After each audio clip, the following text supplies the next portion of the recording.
वसा जनसेवेचा. जिल्ह्यात इंधन पुरवठा सुरळीत ठेवण्यासाठी आणि सुरक्षिततेच्या दृष्टीने प्रशासकीय नियमांचे काटेकोर पालन व्हावे यासाठी जिल्हा प्रशासनामार्फत विशेष खबरदारी घेतली जात आहे. जिल्हाधिकारी बुलढाणा यांच्या आदेशानुसार सर्व पेट्रोल पंपावर इंधन केवळ वाहनांच्या इंधन टाकीतच वितरित करणे बंधनकारक असून कॅन, बाटली किंवा इतर उघड्या कंटेनरमध्ये इंधन देणे सुरक्षिततेच्या कारणास्तव प्रतिबंधित करण्यात आले आहे. या नियमांचे उल्लंघन करणाऱ्यांविरुद्ध आता प्रशासनाने कडक पावले उचलण्यास सुरुवात केली आहे. चिखली येथील जालना रोडवर असलेल्या रेणुका पेट्रोल पंप येथे दिनांक 26 मार्च 2026 रोजी प्रशासकीय सूचनांकडे दुर्लक्ष करून अनधिकृतपणे खुल्या टाक्या आणि बाटल्यांमध्ये म्हणजेच ओपन टँक किंवा कंटेनर्समध्ये इंधन विक्री होत असल्याचे निदर्शनास आले.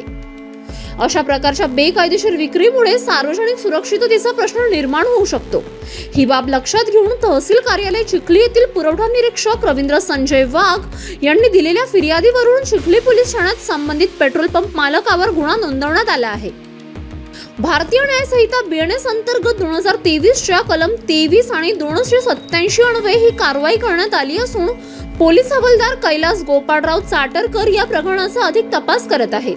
प्रशासनाकडून जनतेला आवाहन करण्यात येते की इंधन पुरवठा पुरेसा असून नागरिकांनी विनाकारण साठवणूक करू नये.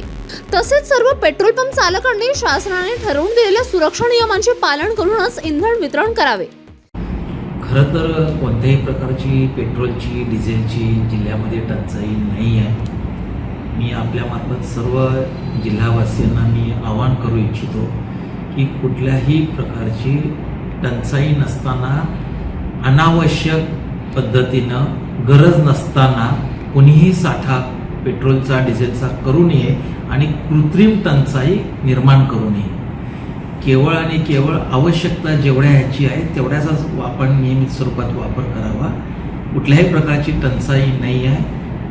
तरी सर्व जिल्हावासियांनी याची खात्रीने त्याची ती नोंद घ्यावी आणि जर का त्याचं कोण उल्लंघन करत असेल तर त्याच्या बाबतीत सक्तीनं कारवाई करण्याच्या स्पष्ट सूचना सर्व संबंधितांना देण्यात आलेल्या आहेत.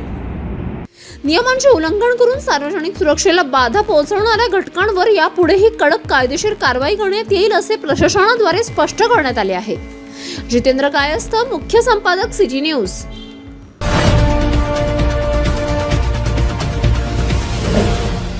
सिटी न्यूज वसा जनसेवेचा.